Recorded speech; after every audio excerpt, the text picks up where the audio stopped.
우리 다 같이 일어나셔서 오늘 하나님께서 우리에게 주시는 말씀을 한 절씩 교독하도록 하겠습니다. 오늘 본문 말씀은 신약성경 누가복음 5장 36절에서 39절 말씀입니다.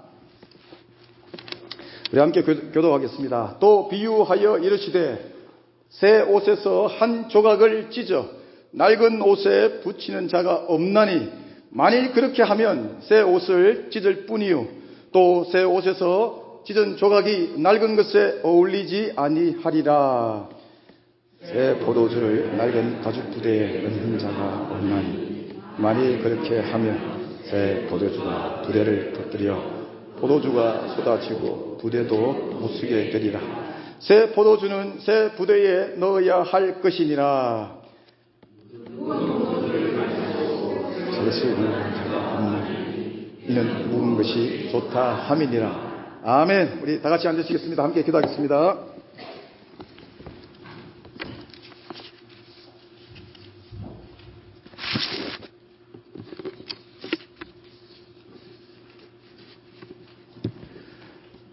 하나님 아버지 감사합니다. 주님을 찬양하고 예배할 수 있으면 얼마나 감사한지 모르겠습니다. 우리 육신이 연약하면 하고 싶어도 할 수 없고 생각을 하고 싶어도 할 수 없고 손이 움직이지 않아서 주님을 노래할 수 없고 입이 움직이지 않아서 주님을 찬양할 수 없고 그러한 상황 가운데 있는 많은 사람들이 있는데도 불구하고 주님 앞에 발걸음을 옮겨 이렇게 예배할 수 있음에 감사를 드립니다. 하나님, 이 은혜가 어찌 내게 감사할 수 있는 조건이 아니겠습니까? 주님 앞에 주의 이름을 높이며 예배할 수 있음이 우리 삶의 가장 큰 감사가 되게 도와주시옵소서. 삶의 여러 어려움들, 문제들, 환경들 우리 가운데 놓여 있지만 그러나 그 가운데서도 나를 위하여 일하시는 하나님, 주의 손길로 크신 섭리 가운데 나를 도우시는 하나님, 믿음의 눈으로 보게 하여 주시옵소서. 오늘도 우리 삶이 혹여나 고난 가운데 있고 절망 가운데 좌절 가운데 있다 할지라도 나를 택하셔서 주의 백성 삼으시고 찬양받기를 원하시며 예배받기를 원하시며 주님의 나라 향해 끝까지 동행하시기를 원하시는 하나님의 은혜를 생각하고 기쁨과 감사와 찬양으로 매일 살아가게 인도하여 주시옵소서. 이 시간 아버지 하나님 내 영혼을 열어주셔서 하나님 이 육신이 왔다 가는 시간이 되지 않게 도와주시옵시며 생명의 말씀이 내게 주어져서 나의 삶을 변화시키고 나의 삶 가운데 회복을 일으키시며 주님 향해 한 걸음 더 걸어가는 시간이 되게 인도하여 주시옵소서. 감사하며 예수님의 이름으로 기도드리옵나이다. 아멘. 예, 오늘 어떻게 일찍 오신 분들도 계시는데 지금 이 시간은 우리가 밥을 먹어야 되는 시간인데 우리 위장은 벌써 매주 이 시간은 나에게 밥을 달라 하는 시간입니다. 그런데 한번 견디시고 힘 빠지고 하더라도 하나님을 향해 집중할 수 있기를 바랍니다. 오늘 본문은 이제 지난주까지 3번을 보았는데 그 내용들의 최종 결론을 내리는 그런 말씀이 됩니다.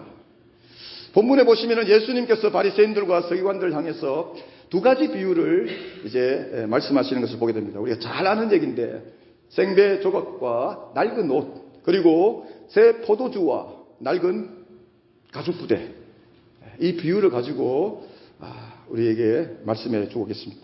내용이 다른 것 같지만 그러나 한 가지를 말해주고 있습니다.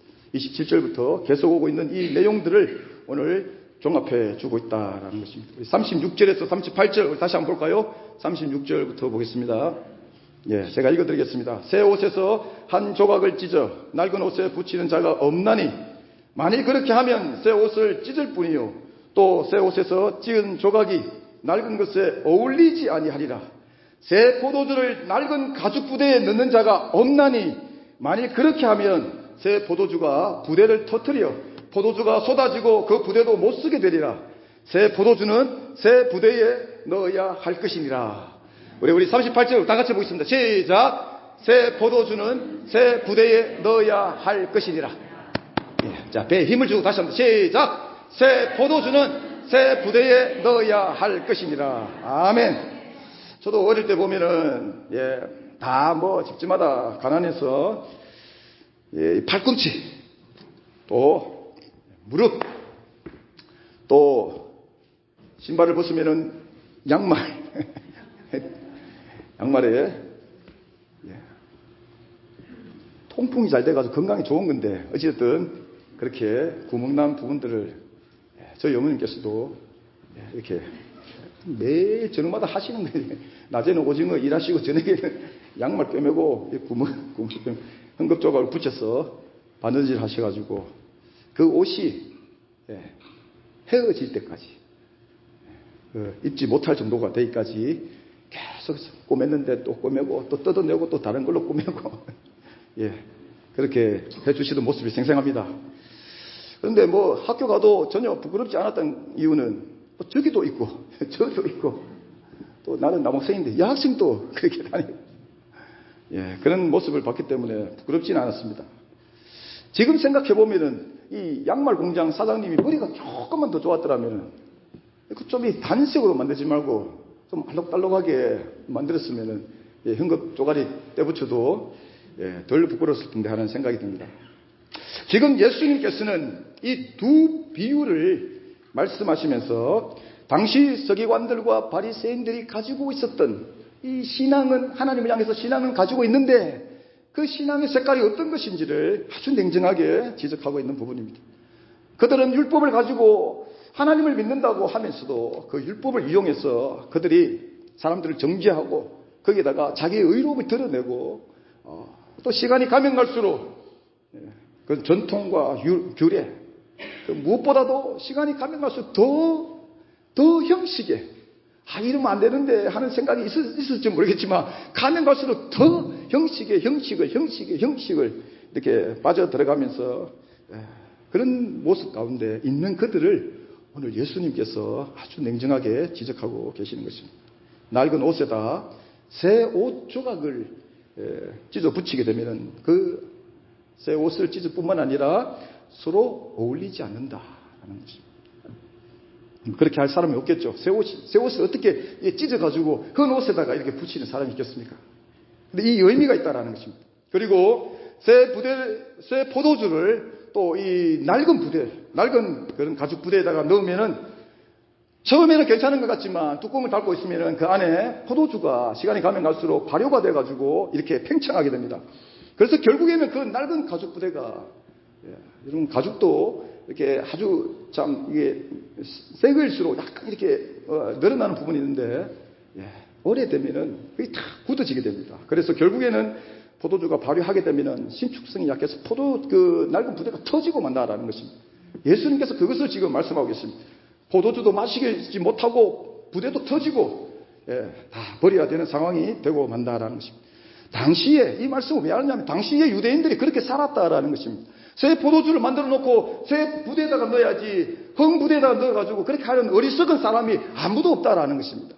그런데 이 말씀을 오늘 그 바리새인들과 유대인들이 그 서기관들이 예수님과 제자들과 그 죄인들, 율법에 의해서 정죄함을 받고 있던 그 세리들과 사람들과 함께 식사를 하고 있는 그 자리에서 계속해서 말씀해 주면서 정죄하고 있었기 때문에 오늘 이 예수님이 당시에 그들이 살아가고 있었던 삶의 그런 배경을 가지고 그들의 신앙을 아주 이렇게 냉정하게 비판하고 있는 것입니다. 지금 말씀을 잘 보셔야 되는 것이, 이 말씀을 잘못 봐가지고 율법은 악한 것, 그냥 예수님 믿고 복음만 좋은 것, 그런 의미가 아니다라는 것입니다. 율법 자체를 예수님께서 부정적으로 지금 보고 계시는 것이 아니라 그 율법을 가지고 그 율법을 왜곡해서 그 속에 갇혀서 스스로 그것을 의로움을 드러내고 살아가고 있는 그 바리새인들과 서기관들, 종교 지도자들이라고 하는 사람들, 하나님의 백성들을 더 말씀 가운데, 진리 가운데 인도해야 되는 사람들이 그 율법을 가지고 자기들의 의로움을 드러내는 그런 빠져있는 율법주의, 또 전통에 빠져있는 그것을 지금 오늘 지적하고 계시는 것입니다. 여러분, 우리 신앙생활이, 우리 신학교에서도 좀 거룩한 척하고 이렇게 다니는 애들을 보면서 저기 바리새인주의자들 이렇게 이제 놀리던 그런 모습들이 있습니다.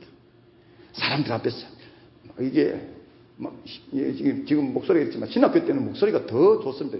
주여 그러면서 막 이렇게 그때는 막 순수하기 때문에 막 기도하고 산에 가서 기도하고 건물 지하실 기도실에 있는데 거기 가서도 기도하고 모이면은 기도하고 동아리 모이면은 기도하고 통성 기도하고 그렇게 기도가 뜨거웠던 시간들이 있었습니다. 그런데 거기에 이제 좀 이렇게 하나님의 말씀을 이렇게 좀 자기가 좀 좋게 이게 나타내기 위해서 좀 거룩한 척하고 다니는 애들이 있었는데 그들을 향해서 우리가 이 바리새인 같은 이렇게 말을 하기도 했습니다. 여러분, 율법이라고 하는 것은 선한 것이에요. 하나님께서 율법을 언제 어떻게 주셨는지를 잘 생각해 보면은 율법 자체가 정죄 받을 수 있는 내용이 아니다라는 것입니다. 하나님께서 모세에게 주실 때에 만약에 그 율법이 안 좋은 것이면 악한 것이면은 하나님께서 모세에게 주실 이유가 없는 것이죠. 그래서 오늘 말씀을 잘 봐야 된다는 것입니다. 하나님께서 모세에게 율법을 주실 때는 의도가 너무나 분명했습니다. 왜냐하면 당시에 애굽에서 살던 백성들이 하나님이 누군지 몰랐습니다. 그래서 심지어 모세가 백성들에게 가서 우리의 조상, 우리 하나님 대신 하나님이 너희들을 택하였어 구출하기를 원한다고 말했을 때 하나님 누구냐? 네가 지금 말하고 있는 그 하나님 누구냐라고 묻는 장면이 나올 정도입니다. 그러한 그들에게 하나님께서 그들을 구출해내서 창세기 12장에서 약속하신 아브라함이 약속하신 그 약속의 땅 가나안으로 이제 인도에 가야 되는데 그 광야길에 있는 그들 앞으로 가야 되는데 그들에게 하나님이 누구신지를 걸어가긴 걸어가야 되는데 그들의 그 광야의 그 발걸음이 도대체 무슨 의미와 목적을 가지고 있는지를 알게 하기 위해서 하나님께서 그들에게 율법을 주시게 됐다라는 것입니다. 그래서 그들 하여금 이 말씀을 통해서 하나님이 우리의 조상 아브라함의 하나님, 이삭의 하나님, 야곱의 하나님이 우리의 하나님이 되시는구나. 우리를 택하셔서 그 약속의 땅으로 인도하고 계시는구나. 하나님 우리를 돌보신다. 우리와 함께 하신다. 우리가 물이 없어 목마르고 먹을 것이 없어서 배고파 죽는다 할지라도 하나님께서 우리와 함께 하신다는 그 하나님의 백성됨을 가르쳐주기 위해서 그들에게 율법을 주시게 되었다라는 것입니다. 그런데 그들에게는 이런 믿음의 자세가 전혀 되어 있지 않았다라는 것입니다. 심지어 율법을 주었는데도 불구하고 앞으로 그 율법을 받고 난 뒤에 걸어가야 되는 그 발걸음 가운데 저와 여러분이 출애굽기를 보셨으면 아시겠지만 얼마나 많이 그들이 그 불신을 나타내고 있는지 모릅니다. 때만 되면 불신하고 때만 되면 원망하고 때만 되면 어떤 데는 그 모세를 돌로 쳐 죽이려고 하기도 하고 산에 가 있는 모세를 기다리지 못하고 우상을 만들어서 섬기고 이런 수준의 이 백성들을 하나님이 그들에게 율법을 주셔서 하나님의 백성답게 하나님의 백성으로서 가나안 땅, 다시 말하면 약속의 땅에 들어가기를 원하셨다라는 것입니다. 저와 여러분이 신앙생활을 하면서 하나님이 때로는 우리를 이리 푸른 초장으로 이끌기도 하고 사망의 음침한 골짜기를 이끌기도 합니다. 다른 이유 하나도 없어요.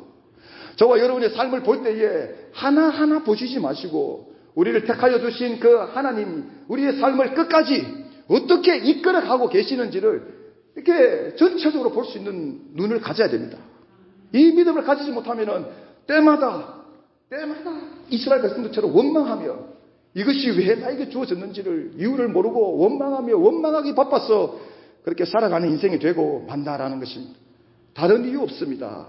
저와 여러분이 이렇게 살아가는 이유는 하나님의 백성답게 하나님의 백성으로서 하나님이 우리 하나님 되심을 예수 그리스도가 우리를 위하여 돌아가 주셨음을 죄인된 우리에게 구원을 허락하여 주셨음을 하나님께서 알고자 하시는 그 내용으로 그 열심으로 우리를 지금 이끌어가고 계신다라는 거예요. 그런데도 불구하고 우리는 어떻습니까? 여기에 관심이 없어요. 이스라엘 백성들처럼 막 여기에 관심 있고, 어떤 사람은 저기에 관심 있고, 어떤 사람은 명예에 관심 있고, 어떤 사람은 뭐에 관심 있고, 어떤 사람은 예수님을 이용해서 뭐 하고 싶고, 이루고 싶고, 이렇게 못난 모습으로, 믿음의 불신의 모습으로 살아가고 있는데도 불구하고, 끊임없이 하나님은 저와 여러분에게 말씀하시고, 가르치시고, 보여주시고, 일하시고, 음성을 들려주시고 하시면서 왜 그렇게 가시느냐? 하나님의 백성으로서, 백성답게 살아서 하나님의 백성의 모습을 회복해서 오늘 찬양했던 것처럼 그날에 주님의 나라가 갈 때에 하나님의 백성으로서 기쁨과 감격으로 들어갈 수 있도록 그렇게 하기 위한 작업으로 이렇게 이끌고 계시다라는 것입니다. 인생이 여러분 크게 의미가 없어요. 무엇을 이루어서 의미를 가지시겠습니까?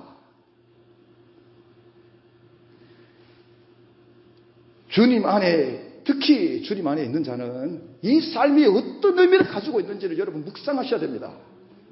그러지 않게 되면은 삶의 방향이 어디로 가고 있는지를 모르고 가고 있는 거예요. 신앙생활하고 예배하고 살아가고 있는데도 삶은 이렇게 옆에 가고 있는 세상 사람들하고 똑같이, 이 사람보다 더 그 가치를, 이 사람이 가지고 있는 가치를 더 내가 소유하기 위해서 더 한 걸음 더 나가고 더 열심히 한 걸음 나가면서 내 삶이 어디로 가고 있는지도 모르고 살아가게 되는 거예요. 그래서 우리가 하나님의 말씀을 볼 때에 하나님, 나의 인생에 어디로 가야 됩니까? 무엇을 이루어야 됩니까? 과연 나의 저 인생의 마지막 호흡을 내려놓는 순간에 내가 하나님 앞에 고백할 것이 무엇이 되어야 되겠습니까? 라고 끊임없이 물으셔야 됩니다. 그것을 발견하지 못하면 오늘 또 내일 또 변함없이 주님을 좀 나쁘게 얘기하면 이용하면서 옆에 있는 이 세상 사람들이 가지고 있는 가치 원리를 더 내가 소유하기 위해서 내 영혼은 어디로 가고 있는지도 모르고 그냥 그렇게 흘러가다가 마지막 호흡을 내려놓을 때에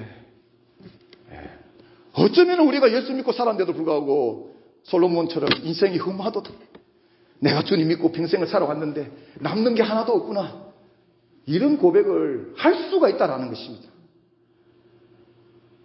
어떻게 지금 살아가고 있느냐에 따라서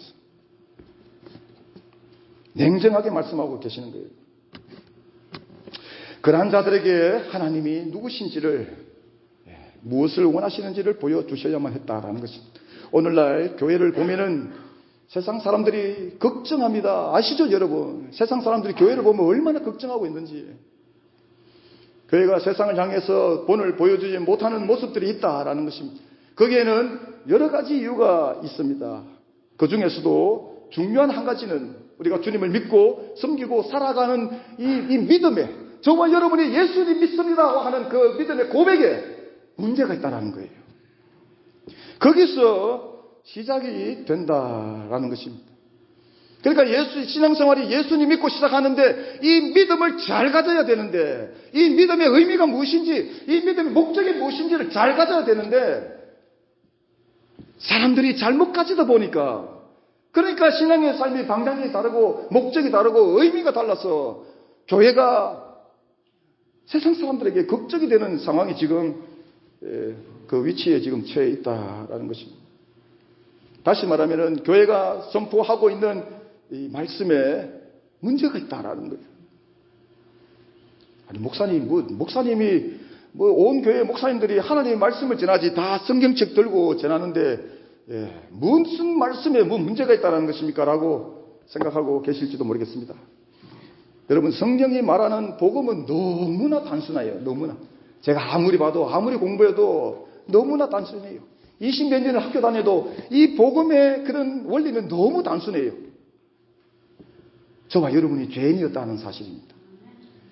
이 죄인이었다는 사실은 뭐냐면은 내버려 두신 절망 가운데 아무리 노력해도 안 되는,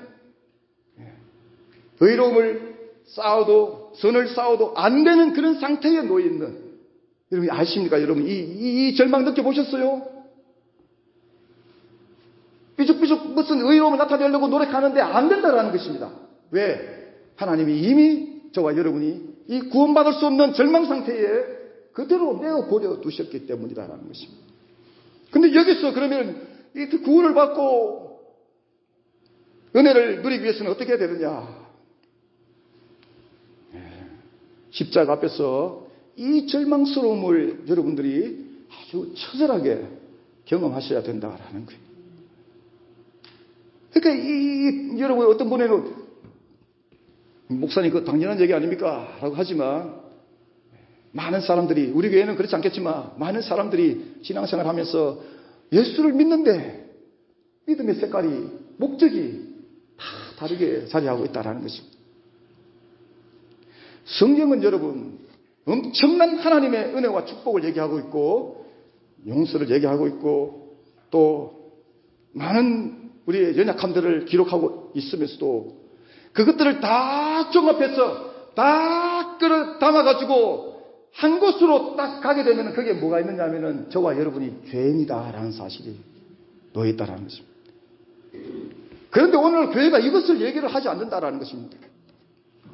이것을 얘기하지 않기 때문에 이렇게 말씀을 두고 목사님들이 이렇게 말씀을 이렇게 외치는데 그것을 얘기하지 않다 보니까 내가 가진 믿음이 이게 어떤 상태에 있는지 모른다라는 것입니다. 그래서 저마다 하나님 앞에 소망을 두고 소원하며 하나님이 열심을 내게 내어보기도 하고 아니면 어떤 업적을 이렇게 내어보기도 하고 아니면은 또 다른 발부둥을 치면서 이것이 믿음이겠지라고 막 이렇게 노력하며 주님을 향해 의지하며 붙들고 걸어가는 모습들이 있습니다. 여러분 이 다양한 모습 가운데 겉으로 보면 이 사람의 노력이 저 사람의 노력과 똑같이 보이고 이 사람의 하나님을 의지하는 모습이 저 사람의 하나님을 의지하는 모습이 똑같아 보이지만 그 속에는 전혀 다른 내용이 자리하고 있다는 거예요. 그것을 오늘 물으시는 것입니다. 율법이 잘못된 것이 아니에요.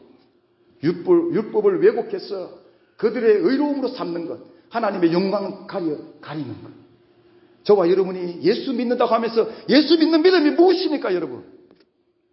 예수 믿어서 여러분이 무엇을 이루고 가고 계십니까? 이루어내신 것이 예수님과 상관이 있어요, 여러분. 여러분이 지금까지 신앙생활 오래 하시면서 주님의 은혜 때문에 감사하고 고백하는 내용들 예수님과 정령 상관이 있습니까?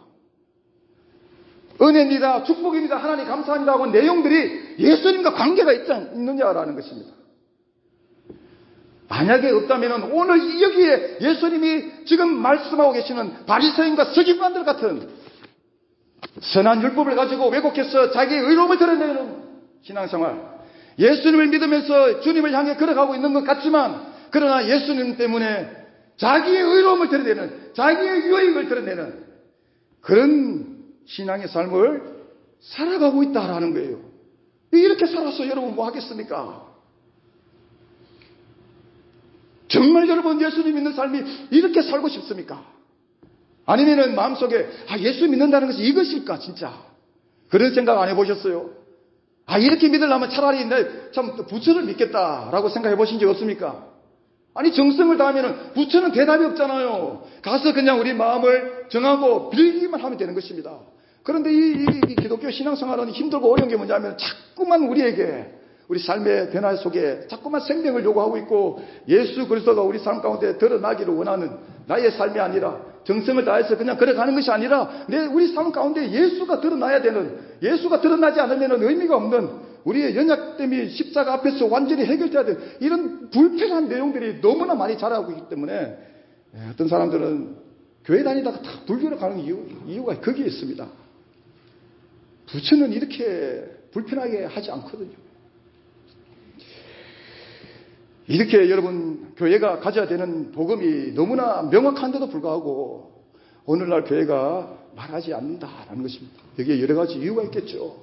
사람들이 안 오니까. 사람들이 오겠습니까 여러분? 이 복음을 전하면. 그리고 문제는 뭐냐면 세상이 일단은 그것을 듣기 싫어요. 왜 듣기 싫어할까요? 죄진 사람에게 당신은 죄인이야. 도둑질한 사람에게 도둑질 했는 걸 알면도 불구하고 당신은 도둑놈이야. 계속 여기서 얘기하면은 도둑질 했는데도 불구하고 들으면 기분이 안 좋아지는 거예요. 세상이 왜 복음을 싫어하느냐? 다른 이유 없습니다. 세상이 죄인이기 때문입니다. 세상이 죄 가운데 있기 때문에 이 복음을 윤리 도덕적으로 전하면은 엄청난 사람들이 올 수 있습니다. 왜? 윤리 도덕에는 세상 사람들이 좀 이렇게 열려 있을 수가 있어요. 좀 고침이 되니까.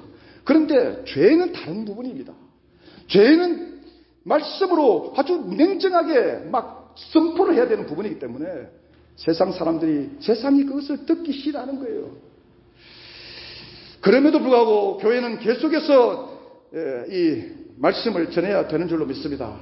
왜냐하면 성경에 어디를 봐도 천하만국에 구원을 얻을 만한 방법이 예수밖에 없기 때문입니다. 예수만이 길이요 진리요 생명 되시기 때문에 여러분 이 귀한 것을, 이 귀한 복음을 사람들이 듣기 싫어한다고 한전해야 되는 내용이 아니다라는 거예요.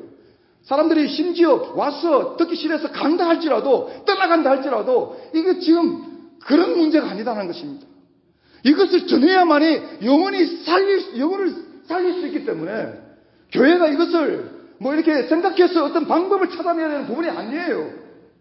이것을 전해야만이 그 영혼이 죄로부터 해방되고 예수 그리스도를 만나서 구원의 삶을 살아갈 수 있기 때문에 교회는 반드시 여러분 이 사명을 지켜내야 된다고 하는 사실입니다. 예수 이름이 있는 곳에는 어둠의 권세가 떠나가게 되어 있습니다. 할렐루야. 자신이 없었어요. 오늘날 교회가 이 세상의 원리와 가치에 당당하지 못해서 무너지고 있는 거예요. 그래서 얼마나 많은 교회들이 이 귀한 말씀을 가지고 생명을 살릴 수 있는 말씀을 가지고 윤리 도덕적으로 선하게 살아라고 자꾸만 선포하고 있는 거예요. 그러니까 사람들이 와가지고 그래 내가 좀 착하게 살아야지 지난주 잘못했는데 이러고 앉아 있는 것입니다. 여러분 그 인생을 10년 100년 평생 동안 살아봐도 예수를 만날 일이 없어요. 좀 윤리 도덕적으로 선하게 삶이 변화될지는 모르겠지만 예수님을 만날 수가 없다라는 것입니다. 그래서 지금 교회가 이렇게 힘을 잃어가고 있는 이유가 다른 데 있는 것이 아니라 예수 이름의 그 가치를, 그 이름의 능력을 선포하지 않고 있기 때문입니다. 가면 갈수록 교회가 이 사람들이 듣기 싫어하기 때문에 복음의 수위를 가면 갈수록 점점 더 낮추는 거예요. 그래서 타협해서 이렇게 행하고 있는 것을 보게 됩니다.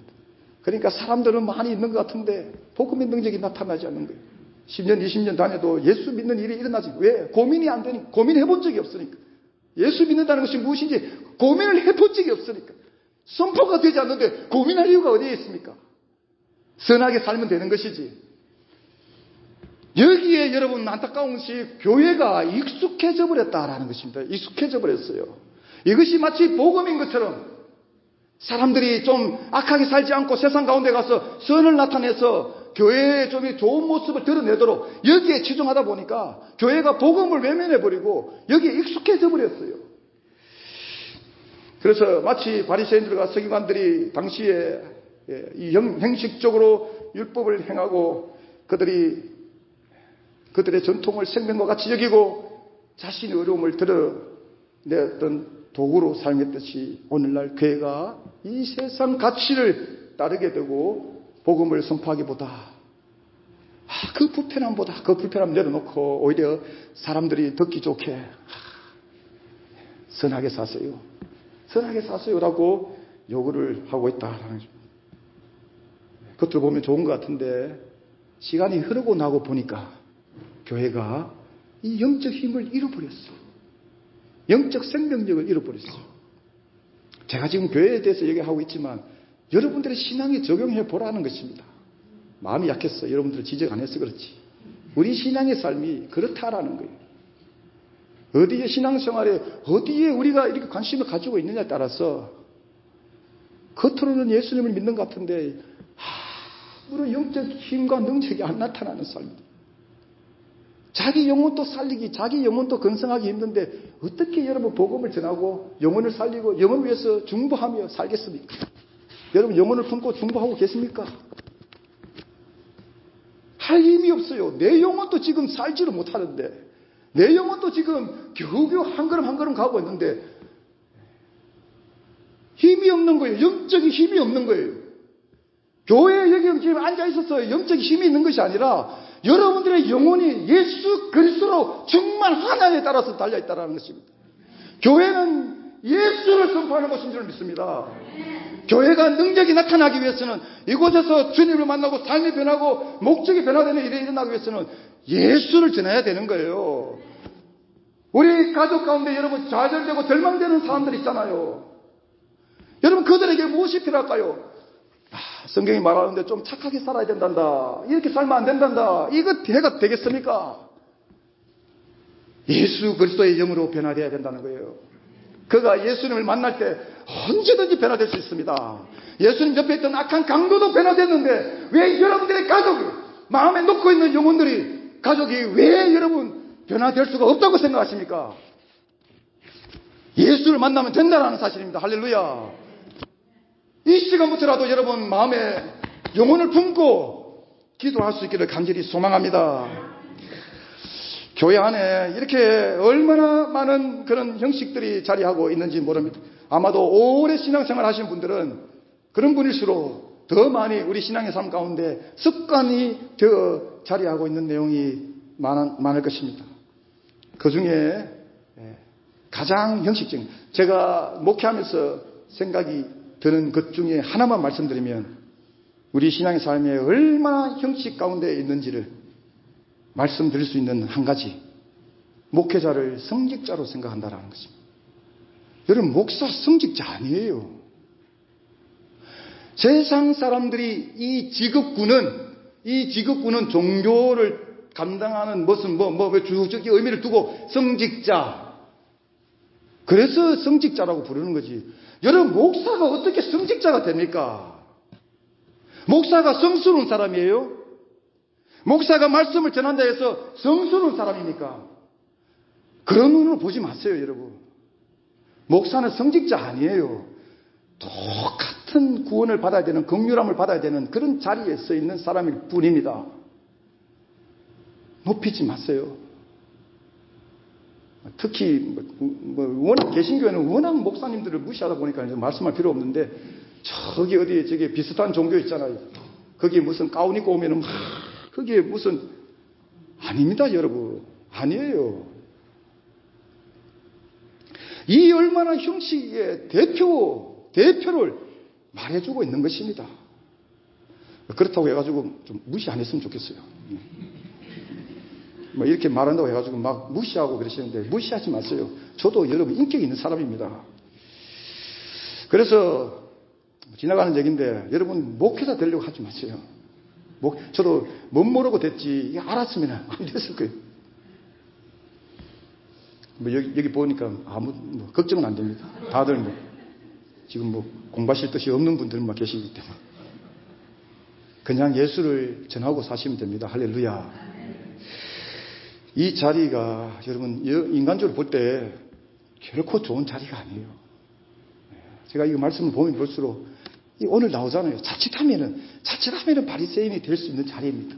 자칫하면은 석임강과 같이 이게 의식에 빠져가지고 마치 내가 거룩한 자처럼, 조금 전에 말씀드린 대로 성직자가 된 것처럼 그렇게 가식투성이로 살아가게 됩니다. 얼마나 무서운 자리인지 몰라요. 그래서 막 때만 되면 저는 그냥 막 연약함을 막 고백하는 거예요. 아니다라는 것은, 아무리 생각해도 아니다라는 것은, 그냥 이 자리에 하나님이 주셨다 생각하고 이게 말씀을 선포하고 하는 것이지, 저는 전혀 생각하지 않습니다. 저보다 훨씬 훌륭하신 분들이 얼마나 많은데. 오늘 본문 39절 보면은 이 내용을 하고 마치겠습니다. 묵은, 우리 39절 한번 보겠습니다. 다 같이 읽어보겠습니다. 시작. 묵은 포도주를 마시고 새 것을 원하는 자가 없나니 이는 묵은 것이 좋다 함이니라. 무슨 의미인지 모르겠죠. 지금 다 주무시고 계시는데 한번 더 읽어보겠습니다. 시작. 묵은 포도주를 마시고 새 것을 원하는 자가 없나니 이는 묵은 것이 더 좋다 함이니라. 묵은 포도주로, 여러분도 술 좋아하시는 분은 아시죠? 이게 막 술 오래된 거, 야 이거 27년 된 거다 이렇게 말씀하고 계시는데, 오래된 포도주가 훨씬 좋은 것입니다. 그 오래된 포도주를 마시고 새 것을 원하는 자가 없다는, 오래된 포도주가 더 진하기 때문에 그 맛이 훨씬 좋기 때문에 새 것을 마시려고 하는 자가 없다라는 것입니다. 묵은 것이 좋다 함입니다. 묵은 것이 좋다라는 거예요. 이 말씀 자체로만 보면은 크게 오해를 할 수가 있습니다. 이 말씀 자체는, 지금 이 말씀만 보면은 앞에 부분들, 새 포도주를 새 부대에 내야 되는데, 오래된 포도주. 이게 무슨 말인가? 그러면 율법의 어떤 그걸 따라야 되는 것인가? 혼동이 될 수가 있다는 것입니다. 여러분, 묵은 포도주가 더 맛이 진하고 좋다고 생각할 수가 있는데, 성경을 보실 때, 그래서 이렇게 한 구절, 한 단어 보실 때 조심해야 되는 부분이 있습니다. 과거 전화가 없던 시절에 연세가 지긋하신 어떤 아버지가 집에서 갑자기 쓰러지시게 됩니다. 그래서 위급 상황이 발생됐는데, 그 집에 아들이 둘이 있었는데, 큰 아들은 그 쓰러진 아버지를 이렇게 케어하기 위해서 이렇게 있고, 동생에게 빨리 가서 병원에 가서 의사 선생님을 모시고 오느라 이렇게 시키게 됩니다. 그런데 지금 이 아버님이 쓰러져서 어떻게 될지 모르는 상황에 가슴 졸이면서 이렇게 있는데, 한참이 지나도 사람이 오지 않는 거예요. 동생이 오지 않는 것입니다.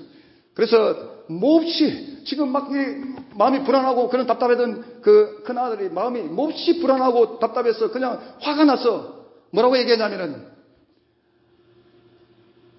동생이 안 오니까 아니 도대체 죽은 거야 살은 거야 이런 말을 하게 됩니다. 너무 화가 나가지고 지금 쓰러져 계시니까. 그때에 잠깐 아버지가 정신이 돌아오게 됩니다. 정신이 돌아와서 그 아들이 아니 도대체 죽은 거야 살은 거야 이 말을 탁 듣게 되는 거예요. 정신이 돌아왔어. 그래서 그 아버지가 그 큰 아들이 머리맡에서 아니 도대체 죽은 거야 살은 거야 하는 그 말을 듣고 이 아버지가 잠깐 정신이 깨났는데, 그 말에 너무 충격받아가지고 그대로 숨을 거두게 됩니다. 이 이야기가 실화인지 아닌지 정확히 알 수가 없어요. 예화를 찾다가 찾았는데 너무 심각하게 듣지 마시기 바랍니다. 여러분, 사람의 말이 이게 이단들이 잘하는가, 이게 한 단어 한 구절 가지고 자꾸 이렇게 한다라는 것입니다. 사람의 말이 상황에 따라서 이렇게 얼마나 큰 오해를 불러일으키는지 말해주는 내용입니다. 성경을 보실 때에 한 곳만 보지 마시고 불편한 거 있으면 넘어가세요. 가가지고 성경을 읽으시면서 성경 속에서 전체적으로 말씀하고 있는 부분이 무엇인가를 그것을 느끼고 반응하셔야 됩니다.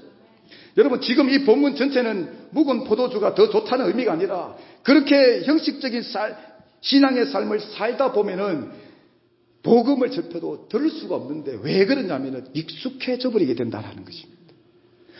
여러분들의 신앙의 삶이 처음에는 말씀을 듣고 불편하고 이렇게 내가 찔리고 이렇게 하면 되겠나라고 했는데, 그것을 이렇게 안 하고 계속 살다 보면은 어떤 일이 벌어지느냐, 이제 말씀을 들어도 이게 충격을 안 다가옵니다. 왜 그러냐면 익숙해져 버렸어요. 여러분들의 신앙의 삶이 왜 이렇게 나는 은혜가 충만하지 않습니까? 내 주님을 믿는데 왜 주님이 내게 살아계신 증거가 이렇게 강하게 나타나지 않습니까? 이 은혜를 크게 경험하고 싶은데 왜 내게는 신앙생활 아무리 오래도 이렇게 내 마음을 무미건조합니까? 익숙해져 버린 거예요.